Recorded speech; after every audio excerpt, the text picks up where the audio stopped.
ഏവർക്കും പുതിയൊരു അധ്യായത്തിലേക്ക് സ്വാഗതം. നമ്മൾ ഇന്ന് ചർച്ച ചെയ്യാൻ പോകുന്നത് ബീജഗണിത വാചകങ്ങളും പോളിനോമിയലുകളും എന്ന അധ്യായമാണ്. നമുക്ക് തുടങ്ങാം. എന്താണ് ബീജഗണിത വാചകം എന്നാണ് പറയാൻ പോകുന്നത്. നമ്മള് മാത്തമാറ്റിക്സിലെ ചതുഷ്ക്രിയകൾ, 4 ക്രിയകൾ, കൂട്ടുക, കുറക്കുക, ഗുണിക്കുക, ഹരിക്കുക അല്ലെ, ഇതോടൊപ്പം കുറച്ച് ചരങ്ങളും കുറച്ച് ചതുഷ്ക്രിയകളും ഉൾക്കൊള്ളുന്നതിനെയാണ്, അത് വരുന്ന വാചകത്തെയാണ് എന്ന് പറയുക ബീജഗണിത വാചകം എന്ന് പറയുന്നത്. നോക്കാം. x+y² - 5 ഇതൊരു ബീജഗണിത വാചകമാണ്. √3x²y + 3/4y z ഇത് വേറെ ഒരു ബീജഗണിത വാചകമാണ്. x³ - y³/x x⁻³ 1/3 - 5x/z. ഇതൊക്കെ ബീജഗണിത വാചകങ്ങളാണ്. എക്സ് കുറച്ച് ചരങ്ങൾ കുറച്ച് കൃതി കൊടുക്കുക, പവർ കൊടുക്കും, പിന്നെ പ്ലസ് മൈനസ് ഒക്കെ ഇടുക, ഇങ്ങനെയുള്ള അതിനൊക്കെയാണെന്ന് പറയാ ബീജഗണിത വാചകങ്ങൾ. അതിൽ ഇതുപോലെ എക്സ് ഇല്ലാത്ത സംഖ്യകൾ വന്നേക്കാം. x², xy² വരാം, റൂട്ട് വരാം, താഴെ ചരങ്ങളൊക്കെ വരാം, മുകളിൽ ഇങ്ങനെ വരാം.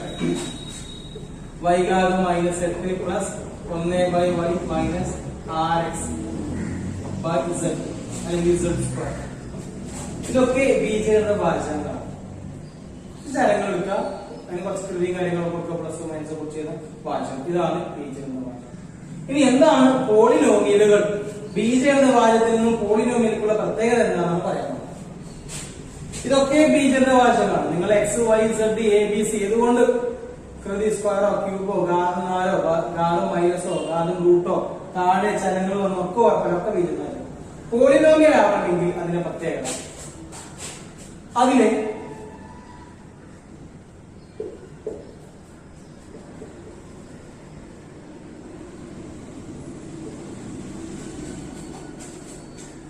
ഇവിടെ നോക്കുക. പോളിനോമിയലും അല്ലാത്തത് പറയാം. പോളിനോമിയൽ ആവണമെങ്കിൽ ചരത്തിന്റെ കൃതി പറഞ്ഞ തലയിൽ മുകളിൽ വരുന്ന സംഖ്യ. എക്സിന്റെ മുകളിൽ 3, എക്സിന്റെ മുകളിൽ 2, എക്സിന്റെ മുകളിൽ 1. ഇവിടെ എക്സ് ഒന്നും കാണുന്നില്ല, ഇതിനെക്കുറിച്ച് നമുക്ക് പിന്നെ പറയാം. ഇതൊരു പോളിനോമിയലാണ്. ഇത് പോളിനോമിയൽ അല്ല. ഇത് പോളിനോമിയൽ അല്ല. കാരണം പോളിനോമിയൽ ആവണമെങ്കിൽ ആ ചരത്തിന്റെ അല്ലെങ്കിൽ ചരങ്ങളുടെ കൃതികൾ നെഗറ്റീവ് നമ്പർ വരാൻ പാടില്ല, മൈനസ് വരാൻ പാടില്ല, ദശാംശ രൂപം വരാൻ പാടില്ല. അതുപോലെ താഴെ എക്സ് വൈ ചരങ്ങൾ വരാൻ പാടില്ല. ഇത് താഴെ വൈ വന്നിട്ടുണ്ട്, z² ഒക്കെ താഴെ. ഇത് പോളിനോമിയൽ അല്ല. പക്ഷെ ഇതെന്താണ്? ബീജഗണിത വാചകം. ഇത് പോളിനോമിയൽ അല്ല. കാരണം ഇവിടെ എക്സ് താഴെയുണ്ട്, z താഴെ സംഖ്യകൾ വരാം. ഇവിടെ വന്നോട്ടെ സംഖ്യ. ഇത് പോളിനോമിയലാണ്. ഇപ്പോഴും ഇത് പോളിനോമിയലാണ്. ഇപ്പൊ ഇത് പോളിനോമിയൽ അല്ല. കാരണം താഴെ ചരം വന്നിട്ടുണ്ട്. താഴെ ചരം വരാൻ പാടില്ല. താഴെ ചരം വരിക എന്ന് പറഞ്ഞാൽ അതിന് മറ്റൊരു അർത്ഥം ഇതാണ്: ആ ചരത്തിന്റെ കൃതി നെഗറ്റീവ് ആണ്. കൃതി നെഗറ്റീവ് ആകാൻ പാടില്ല, ഇങ്ങനെ വരാൻ പാടില്ല. ഇനിയിപ്പോ ഇവിടെ പോസിറ്റീവ് ആണ്, അതുകൊണ്ട് കാര്യമില്ല. കൃതി പോയിന്റ് ദശാംശ സിംഗ് വരാൻ പാടില്ല, 2.3 വരാൻ പാടില്ല. ഇവിടെ റൂട്ട് വരാം, √3, √5, √7 പറ്റും. ഇവിടെ റൂട്ട് വരാൻ പാടില്ല. റൂട്ട് വരാൻ ദശാംശം ആവർത്തിക്കുന്ന എങ്ങനെ പോകുന്ന ദശാംശ സംഖ്യ. ഇപ്പൊ പോളിനോമിയൽ ആവണമെങ്കിൽ എക്സ് വൈ ഏതാണ് ചരം, അതിന്റെ കൃതി അല്ലെങ്കിൽ കൃതികൾ നെഗറ്റീവ് സംഖ്യ വരാൻ പാടില്ല, റൂട്ട് വരാൻ പാടില്ല, ദശാംശ സംഖ്യയിൽ വരാൻ പാടില്ല, താഴെ ഛേദങ്ങൾ വരാനൊന്നും പാടില്ല. കൃതി 0 ആവും. കൃതി 0 ശരിക്കും x⁻³ വരുന്നത് x⁻0 എന്നാണ്. ഇവിടെ എക്സ് കാണുന്നില്ല, -9 മാത്രമേ ഉള്ളൂ എന്ന് പറഞ്ഞാൽ അവിടെ -9 × x⁻0. x⁻0 എന്ന് പറഞ്ഞാൽ അതിന് ഉത്തരം 1 ആണ്. അതുകൊണ്ടാണ് അവിടെ കാണിക്കാറ്. അപ്പൊ കൃതി 0 വരാം, 1, 2, 3 വരാം. എണ്ണൽ സംഖ്യ അഖണ്ഡ സംഖ്യകളാവുമെന്നാണ്. അഖണ്ഡ സംഖ്യ 0, 1, 2, 3 അതിൽ പോയിന്റുകൾ ഉണ്ടാവില്ല, മൈനസുകൾ ഉണ്ടാവില്ല. അങ്ങനെ അഖണ്ഡ സംഖ്യകളാണ്.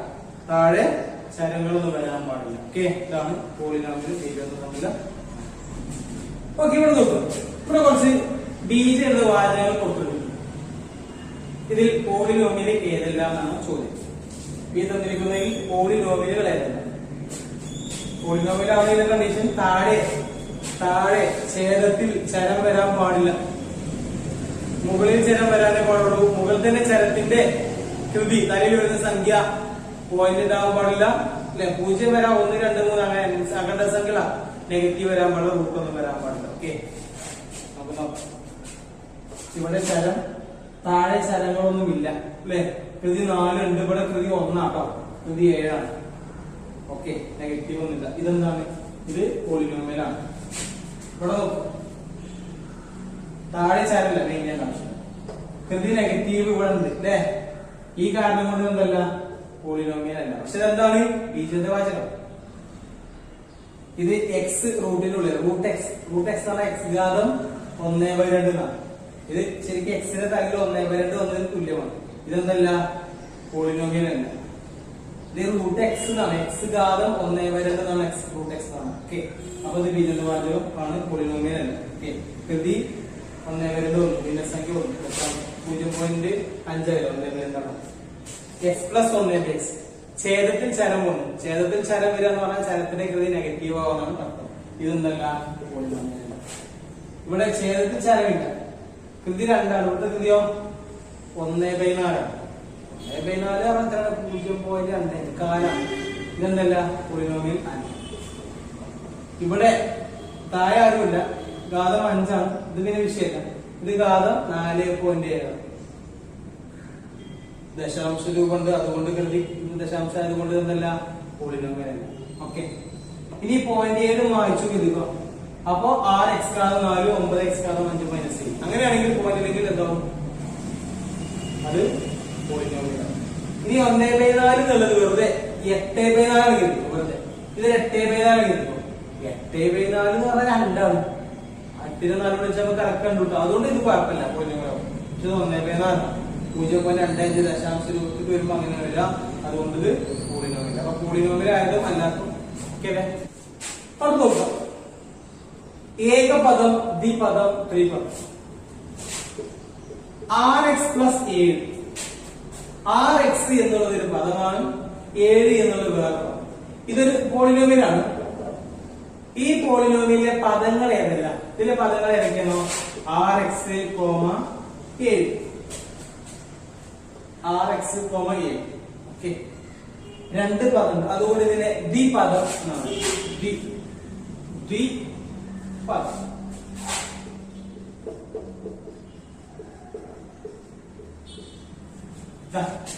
(8x2 - 30 + 6x). ഇതിലെ പദങ്ങൾ ഏതെല്ലാം? 8x2, -30, 6x. ഇതാണ് ഇതിലെ പദങ്ങൾ എഴുതാൻ പറഞ്ഞത്. ഇത് 3 പദങ്ങൾ കോമട്ട് ചെയ്ത്, ഈ പ്ലസ് മൈനസിനൊക്കെ കോമട്ടാണ് എഴുതുന്നത്. ഈ പദങ്ങളാണ്. ഇതിൽ 3 പദങ്ങളുണ്ട്, അതുകൊണ്ട് ഇത് ത്രിപദമാണ്. ഈ പോളിനോമിയൽ എന്ന് ത്രിപദം. ചിലപ്പോ അങ്ങനെ വരും, 3x ഘാതം 5 അത് മാത്രം, പ്ലസ് കാരണം മൈനസ് ആണ് വേറെ. അതുകൊണ്ട് ഇതിൽ ആകെ എത്ര പദമുള്ളൂ? ഒരു പദമുള്ളൂ, അത് 3x ഘാതം 5 ആണ്. അതുകൊണ്ട് ഇതിനെ ഏകപദം. അപ്പൊ ഏകപദം, ദ്വിപദം, ത്രിപദം. ഓക്കെ, പദങ്ങൾ ഇങ്ങനെ കോമട്ട് ചെയ്ത പദങ്ങളാവും. 3 ത്രിപദം, 2 ദ്വിപദം, 1 ഏകപദം. വെറും എക്സ് വെറും എക്സ് എന്ന് പറഞ്ഞാൽ ഒരു പദമാണ്. എക്സ് ഘാതം 3 പറഞ്ഞാൽ ഒരു പദമാണ്. 8x ഘാതം 3 പറഞ്ഞാലും എന്താണ്? ഒരു പദം. -5 ഇപ്പൊ എത്ര പദമായി? ദ്വിപദമായി. ഏതൊക്കെ? 8x³ ഒരു പദം, -5 രൂപ പദം. അത് ദ്വിപദം എന്ന പേരിൽ അറിയപ്പെടും. അവിടെ നോക്കുക, 7x³ + 8x² - 5x + 4. ഇതിലെ പദങ്ങൾ ഏതെല്ലാം പറയും? 7x³ പിന്നെയോ 8x², പിന്നെയോ 5x അല്ല, ചിഹ്നം നോക്കണം, മൈനസിന്റെ എഴുതുന്നുണ്ടോ? -5x, 4. ഇതില് 7x³ എന്ന പദം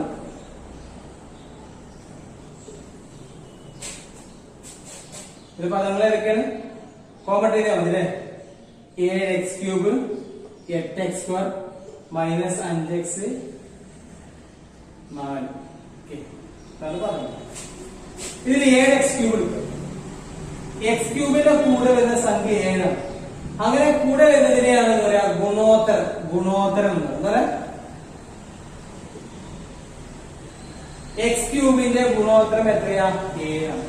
എക്സ് സ്ക്വയറിന്റെ ഗുണോത്തരം എത്രയാ 8. എക്സിന്റെ ഗുണോത്തരം എത്രയാ -5. ഇതിന് ഏതിന്റെ ഗുണോത്തര ഇവിടെ 4 എന്ന് പറഞ്ഞാൽ 4ന്റെ കൂടെ എക്സ് ഉണ്ട്. എക്സ് ഘാതം 0 ഉണ്ട്. എക്സ് ഘാതം 0 എന്ന് പറഞ്ഞാൽ 1 ആണ്. ഇതിൽ ചരമില്ലാത്ത പദം അങ്ങനെ ഓർക്കട്ടോ. ഇതിൽ എക്സ് ഉണ്ട്, ഇതിൽ എക്സ് ഉണ്ട്, ഇതിൽ എക്സ് ഉണ്ട്, ഇതിൽ എക്സ് ഇല്ലല്ലോ. എക്സ് ഇല്ലാത്ത പദത്തെ ചരമില്ലാത്ത പദം എന്നാണ് പറയുക. ഇതിലെ ചരമില്ലാത്ത പദം ഏത് 4. ശരിക്കും അത് 4 എക്സ് ഘാതം 0 ആണ്. 4 × 1 അങ്ങനെയാണ് 4. അപ്പൊ ഇതിന്റെ ഗുണോത്തരങ്ങൾ മനസ്സിലായല്ലോ.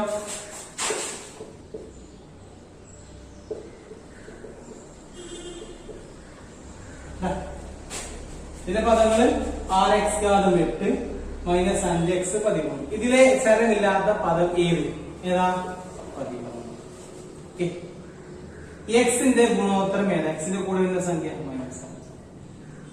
എക്സ് ഘാതം 8ന്റെ ഗുണോത്തരം ഏതാ 6. അടുത്ത 5x²y. പ്ലസ് ഇല്ല കേട്ടോ. പ്ലസ് നമുക്ക് എണ്ണാൻ പറ്റും. ഒറ്റ പദം. ഇതിനെങ്ങനെ എത്തിയില്ല ഏതാ x²y. x²y ഗുണോത്തരം എത്ര ഉണ്ടാകുക 5. ഓക്കെ. ഇനി അത് വേറെ രീതിയിൽ കാണിച്ചു. ഇതിന്റെ ഗുണോത്തരമാണ് 5. വൈയുടെ ഗുണോത്തരം ചോദിച്ചാൽ വൈയുടെ ഗുണോത്തരം വൈ അല്ലാത്ത ഫുള്ള് പറയുന്ന വൈയുടെ ഗുണോത്തരം 5x². x² ഗുണോത്തരം ചോദിച്ചാൽ x² അല്ലാത്ത എത്ര 5y. ഓക്കെ. അതല്ലാത്ത അതിനൊപ്പം വരുന്നതാണ് അതിന്റെ ഗുണോത്തരം. ഓക്കെ. ഓക്കെ അടുത്ത നോക്കുക 6x y² 4/7 മൈനസ് 2xy. ഇതില് 6x എത്ര x ആണ് 6x. അതേമാതിരി വേറെ എത്രയെങ്കിലും x വരുന്ന ടീം ഉണ്ടോ? ഇത് x അല്ല, x അല്ല കണ്ട. ഇത് -2x ആണ്. y² വരുന്ന വേറെ ഏതുമില്ല. ഇത് y³ ആണ്. 4/7 വെറും സംഖ്യ. ഇതിന് x ഇല്ല. അതേമാതിരി വെറും സംഖ്യ ഇവിടെ ഇല്ല. ഇതിന്റെ ജോഡി ഇതുണ്ട് y³. അതേമാതിരി y³ തന്നെ വേറെ ഇല്ല. ഇവിടെ ഇത് രണ്ടിലേക്ക് നോക്കാം. ഇത് -2x ആണ്. ഇത് 6x. എക്സിന്റെ കൃതി നോക്കുക 1 ആണ്. ഇവിടെ 1. അതുകൊണ്ട് വലിയ സജാതീയ പദങ്ങൾ എന്നാണ്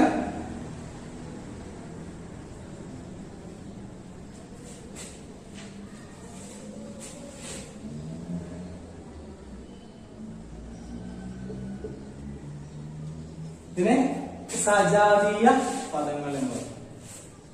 ഇതിൽ വേറെ സജാതീയ പദങ്ങളൊന്നുമില്ല. ഈ സജാതീയ പദങ്ങൾ ഉണ്ടാക്കുകയാണ്. ഇത് y² ആണ് അല്ലെ. ഇവിടെ ഞാനൊരു y കൊടുത്തു. വെറും y വേറെ ഇതില്ലല്ലോ. ഇവിടെ y². അപ്പൊ അങ്ങനെ ഇതിലെ സജാതീയ പദങ്ങൾ ഇത് കണ്ടുണ്ട്. y² വരുന്ന വേറെ ഏതാ ഇതാ. അപ്പൊ y² -8/5y² എന്താണ് സജാതീയ പദങ്ങളാണ്. 4xyz + 6/4 -6xy 5xyz y -y/z + 3/5. ഇതിലെ സജാതീയ പദങ്ങൾ ഏതെല്ലാമാണ് ചോദിക്കും. x y z വരുന്ന ഒരു ടീം. x y z വരുന്നവിടെ കണ്ട. അവ 4xyz ന്റെ സജാതീയ പദമാണ് 5xyz. എന്നാൽ അവരെ കൂട്ടാനും കുറക്കാനും പറ്റുള്ളൂ. സജാതീയ പദങ്ങളാണ് 4xyz 5xyz. 6/4 x y z ഇല്ല. അതേമാതിരി വേറെണ്ടോ? ഇതിങ്ങനെ ടീമാണ്. ഇതിന് കണ്ട. അപ്പൊ 6/4 പിന്നെ ഏതാ 3/5 സ്ഥിരസംഖ്യകളാണ്. അവർ പരസ്പരം സജാതീയമാണ്. എക്സിന്റെ ചോട്ടിലാണ് പോയി ഇതോ വൈയുടെ ചോട്ടിൽ z ആണ്. അതുകൊണ്ട് എന്തല്ല സജാതീയങ്ങൾ അല്ല. ഓക്കെ. നോക്കി സജാതീയ പദങ്ങൾ x² വരുന്ന വേറെ ഏതെങ്കിലും ഉണ്ടോ? ഇല്ല. 7/y മേലെ സംഖ്യ താഴെ y മാത്രം. മേലെ സംഖ്യ താഴെ y മാത്രം. സംഖ്യ y മാത്രം കണ്ടാ. -7/y യും 4/y യും -5/y സജാതീയ പദങ്ങളാണ്. എക്സ് വൈ സ്ക്വയർ റൂട്ട് 5 ഇതാ എക്സും വൈ സ്ക്വയറും എക്സിന് സ്ക്വയർ അല്ല വൈക്ക് സ്ക്വയർ ഉണ്ട് അത് തന്നെയാണ്. അപ്പൊ റൂട്ട് 5 ഇതിങ്ങനെ സജാതീയ കേട്ടോ. റൂട്ട് 5 വൈ സ്ക്വയർ എക്സും മൈനസ് 7 എക്സ് വൈ സ്ക്വയർ പരസ്പരം എന്താണ് സജാതീയ പദങ്ങളാണ്. ഓക്കെ, ഇവിടെയാണ് സ്ക്വയർ കരുതിക്കും. എക്സിന് സ്ക്വയർ വൈക്ക് സ്ക്വയർ കരുതിക്കും എങ്കിൽ ഇവർ സജാതീയങ്ങളാവില്ല. വൈക്ക് സ്ക്വയർ ഉണ്ടാവണം എക്സ് ഉണ്ടാവരുത്. അതുമാതിരി അല്ലത് അല്ലല്ലോ. അപ്പൊ നല്ലത് രണ്ടും സജാതീയാണ്. നമ്മളെ ക്വസ്റ്റ്യൻ രണ്ടിപ്പോ സജാതീയങ്ങളാണ്. ഓക്കെ, അപ്പൊ അതോടുകൂടി നമ്മൾ ഈ ക്ലാസ് വൈൻഡപ്പ് ചെയ്യാണ്. പുതിയ കാര്യങ്ങളുമായിട്ട് അടുത്ത ക്ലാസ്സിൽ എത്തിച്ചേരാം. ഓക്കെ.